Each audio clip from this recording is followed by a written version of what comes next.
તો હેલો મિત્રો, કેમ છો આપ લોકોનું ફરી સ્વાગત છે મારી ચેનલ ગુજ્જુની સફરમાં એક નવા વિડીયો સાથે।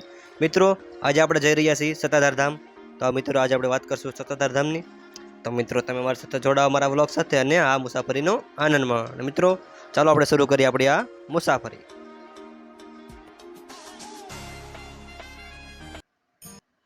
તો મિત્રો તમે જોઈ શકો છો સામેની બાજુ સત્તાધાર ધામનો ગેટ આવી ગયો છે।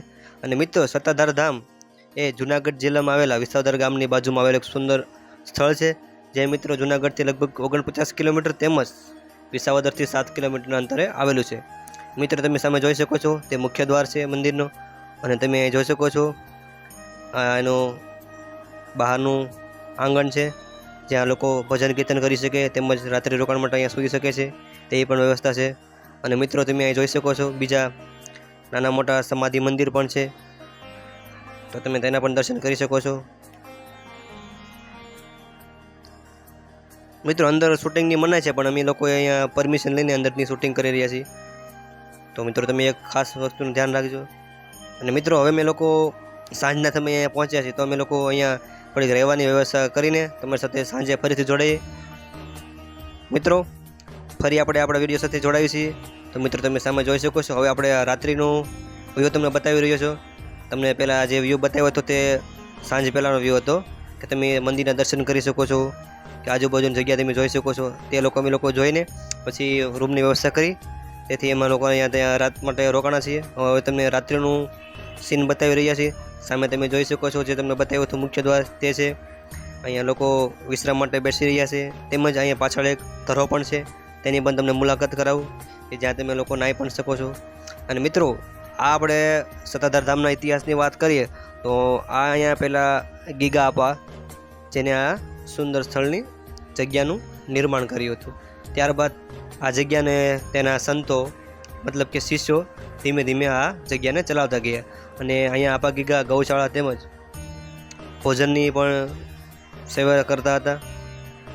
અને મિત્રો હવે તમે નીચે જોઈ શકો છો, આપણે વાત કરી હતી કે મંદિરની પાછળ એક ધરો છે, તો તેની પણ હું તમને મુલાકાત કરાવું। અને મિત્રો આ વિડીયો જોતા પહેલાં એ પણ તમને કહેવાનું કે આ વિડીયો પહેલાં આપણી જૂનાગઢ સિરીઝ પણ આવી ગઈ છે, તો તેના 4 ભાગ છે, જેની ડિસ્ક્રિપ્શનમાં મેં લિંક આપી છે, તો તમે ત્યાં લોકો જઈને પણ તે મારા વિડીયો જોઈ શકો છો। અને મિત્રો તમને જો વિડીયો ગમે તો બીજા સુધી પણ શેર કરજો, અને મિત્રો લખવાનું નહીં ભૂલતા, જય ગીગા આપા। મિત્રો તમે જોઈ શકો છો રાત્રિનો સીન તમને બતાવી રહ્યો છું।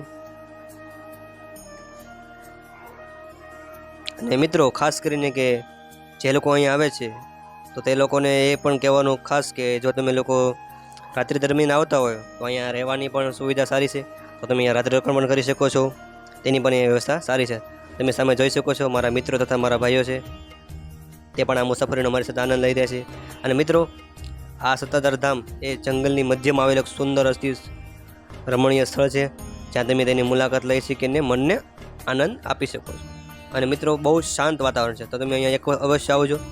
અને મિત્રો ખાસ કરીને કે જે લોકોએ મારી ચેનલ ગુજ્જુની સફરને સબસ્ક્રાઈબ ના કરી હોય એકવાર કરી લે ગુજ્જુની સફરને, જેથી તમને આવા ધાર્મિક વિડીયો ભવિષ્યમાં મળતા રહે। મિત્રો તમે જોઈ શકો છો રાત્રિનો સીન છે, કેવું ઘોન ઘર અંધારું છે તે પણ તમે અહીંયા જોઈ શકો છો। તો મિત્રો આ વિડીયો તમને કેવો લાગ્યો એકવાર અવશ્ય કહેજો કમેન્ટમાં। અને મિત્રો તમે જોઈ શકો છો સામે પણ મંદિર છે, તે મહાદેવનું મંદિર છે। અને મિત્રો આ તમે જે મંદિર જોઈ રહ્યા છો તે પાડા પીરની સમાધિનું સ્થાન છે, તો તમે તેના પણ દર્શન કરી શકો છો। હવે મિત્રો આપણે ફરી મળશું આપણે એક નવા વિષય, ત્યાં સુધી જય હિન્દ જય ભારત। તમે જોઈ શકો છો અમારા ભાઈઓ કેવો આનંદ માણી રહ્યા છે મુસાફરીનો। તો મિત્રો આપણે ફરી મળશું એક નવા વિડીયો સાથે, ત્યાં સુધી જય હિન્દ જય ભારત, જય જય ગરવી ગુજરાત।